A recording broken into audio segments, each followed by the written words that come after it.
Mission Vaibhavwadi 2025. सह्याद्रीच्या कणखर कुशीत विसावलेला आपला महाराष्ट्र. इथे छत्रपती शिवरायांनी इतिहास रचला. इथे बाळ गंगाधर टिळकांनी विचार रुजवला. इथेच शाहू, फुले, आंबेडकरांनी आपल्या सामाजिक चळवळीची मुहूर्तमेढ रोवली. अशा विविधांगी रूपात सजलेल्या आपल्या महाराष्ट्राला निसर्गाचं वरदान लाभलंय, ते कोकणच्या रूपात. सौंदर्यशास्त्राच्या भाषेत या रूपाला शृंगार म्हणतात.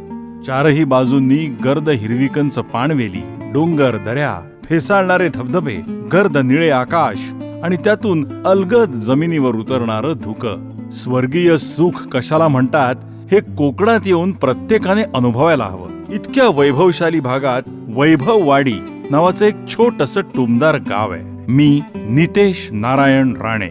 ज्या भागात मी लहानाचा मोठा झालो, खेळलो, बागडलो, शिकलो, त्याच भागाची आजची परिस्थिती बघून खूप अस्वस्थ व्हायला होतं. वैभववाडीच्या सुपीक मातीतूनच अनेक हिरे उदयाला आलेले आहेत. कविवर्य नारायण सुर्वे, क्रिकेटपटू दिलीप वेंगसरकर, अभिनेते अविनाश नारकर, अभिजित चव्हाण आणि आपली लाडकी अभिनेत्री ऐश्वर्या नारकर. इथल्या प्रत्येक विद्यार्थ्याने उच्च शिक्षण घेतलं पाहिजे. इथल्या प्रत्येक शेतकऱ्याने समृद्धशाली आयुष्य जगलं पाहिजे.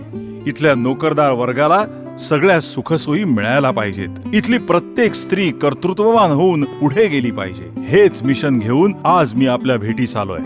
गावाचा विकास हा खऱ्या अर्थाने सुरू होतो तो इथल्या पाणी, वीज, शिक्षण, आरोग्य ह्यापासून. इथला प्रत्येक विद्यार्थी शालेय शिक्षण घेऊन उच्च शिक्षणासाठी पुढे पुढे जात राहायला पाहिजे. यासाठी त्याला आवश्यक असणारं पोषक वातावरण निर्माण करण्याचं मी ठरवलंय. शाळेची बकाल अवस्था बघता कुठला विद्यार्थी आनंदाने शाळेत जाण्यास तयार होईल? शाळेतील आणि शाळेभोवती असणाऱ्या प्रसन्न वातावरणामुळेच शिक्षणाची गोडी लागण्यास मदत होते. मुलांना शिक्षणाची गोडी लागावी, शाळेच्या परिसरात ते रमावेत अशी व्यवस्था निर्माण करण्याचा माझा मानस आहे. ज्यात शाळेच्या परिसरात मैदानं, गार्डन्स, फुलबागा यांच्या माध्यमातून सुशोभीकरण होणं गरजेचं आहे. शिक्षणापासून कोणीही वंचित राहणार नाही याची खबरदारी मी स्वतः घेणार आहे. शिवाय 10वी-12वीच्या विद्यार्थ्यांना तज्ञांकडून वेळोवेळी मार्गदर्शन, स्पर्धा परीक्षांसाठी मार्गदर्शन, वाचनालय आणि विद्यार्थ्यांसाठी स्कॉलरशिप्स उपलब्ध करून देण्याचा माझा मानस आहे. सध्याची प्राथमिक आरोग्य केंद्राची अवस्था बघता तिथे जाणारी बरी असणारी व्यक्ती ही आजारी पडेल अशी आहे. पुरेशा सुखसोयी उपलब्ध नाही, स्वच्छता नाही, महिलांसाठी सुविधा नाही, शौचालयही अस्वच्छ अवस्थेत आहेत. प्राथमिक केंद्राची अवस्था बघता अडीअडचणीला जेव्हा ग्रामस्थ प्राथमिक आरोग्य केंद्राकडे धाव घेत असतील तेव्हा त्यांच्यावर काय परिस्थिती ओढवत असेल याची कल्पनाच केलेली बरी. हे सगळं आता बदलण्याची वेळ आली आहे. नागरिकांना उत्तमोत्तम आरोग्य सेवा देण्याच्या दृष्टीनं मी सदैव प्रयत्नशील राहणार आहे. सर्व प्रकारच्या सुखसुविधा, औषध पुरवठा यात मी जातीने लक्ष घालणार आहे. सशक्त ग्रामीण रुग्णालयासाठी सर्वतोपरी उपाययोजना, सर्व सोयी नियुक्त रुग्णवाहिकेची 24 तास सेवा उपलब्ध करून देणार आहे. पोस्टमॉर्टेम रूम आणि त्यासाठी लागणाऱ्या सुविधा निर्माण करणार आहे, जेणेकरून त्या कठीण प्रसंगात सर्वसामान्यांची ससेहोलपट होणार नाही. रस्ते हा विकासाचा मूलभूत पाया आहे. रस्त्यांची झालेली दुर्दशा ही गावाची हलाखीची परिस्थिती दर्शवत असते. वैभववाडी ही फक्त नावापुरती वैभवशाली न राहता ती खऱ्या अर्थाने वैभव संपन्न व्हावी म्हणून अर्थसंकल्पीय अधिवेशनात विशेष तरतूद करून भरीव निधीच्या माध्यमातून सुसज्ज असे निरोगी रस्ते मी घडवणार आहे. रस्त्यांचा विकास झाला म्हणजे दळणवळणाला चालना मिळते, उद्योगांना प्रोत्साहन मिळतं, शेतकऱ्यांच्या मालापर्यंत ग्राहकाला पोहोचता येईल आणि त्याला योग्य भाव मिळवून देता येईल, जेणेकरून लघु उद्योगांना वाव मिळेल आणि शेतीपूरक व्यवसायांना चालना मिळेल. ज्यात हापूस आंबा, फणस, काजू, नारळ, सुपारी, कोकम, करवंद, जांभूळ यांच्यासाठी योग्य बाजारपेठ मिळवून देता येईल. त्याचबरोबर शेतीपूरक व्यवसाय ज्यात तालुक्यातील अल्पभूधारक शेतकऱ्यांना शेतीपूरक दूध उत्पादन, मत्स्य उत्पादन, कुक्कुटपालन, मेंढीपालन, गांडूळ खत निर्मिती, रेशीम उत्पादन, फलोत्पादन, फुलशेती इत्यादी उद्योगांना भरीव असं योगदान देण्याचा मी मानस केलाय. यशाच्या पायऱ्या चढताना दूरदृष्टीने पुढील काही गोष्टींचा विचार होणं अत्यंत आवश्यक आहे असं मला वाटतं.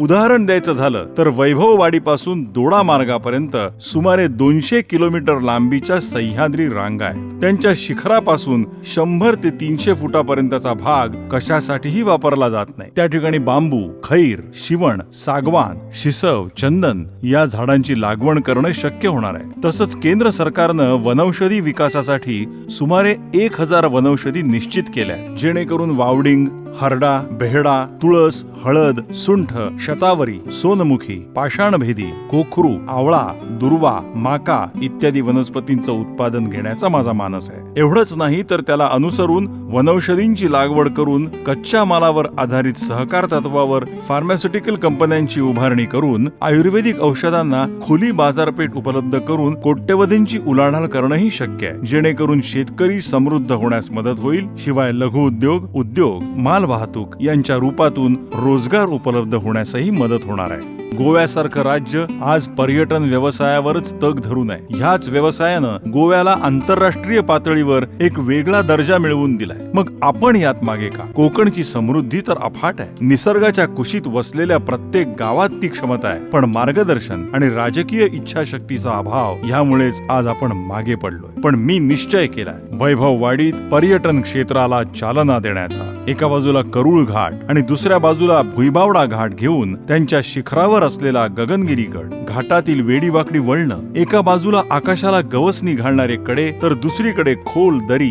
तसंच पर्वत रांगांची धुक्यामध्ये दिसणारी छबी, पावसाळ्यात खळखळत कोसळणारे धबधबे, हा या घाट रस्त्याचा अलौकिक असा ठेवा आहे, जो पर्यटकांना भुरळ घातल्याशिवाय राहणार नाही. शिवाय नापणे शेर्पेचा धबधबा जो बारमाही सुरू असतो, त्याचा तो अनुपम असा आविष्कार पर्यटकांना भुरळ घालत राहील, यात मला काही शंका वाटत नाही. मला कुणावरही टीका करायची नाहीये. इथली जनता सुज्ञ आहे. तिने गेल्या अनेक वर्षांपासून हे सगळं सहन केलंय. पण आता वेळ आली आहे, बदल हवाय. खऱ्या अर्थाने वैभववाडीला वैभव प्राप्त करून देण्याची हीच आता योग्य वेळ आहे. मी नितेश नारायण राणे यासाठी आपल्याशी वचनबद्ध आहे.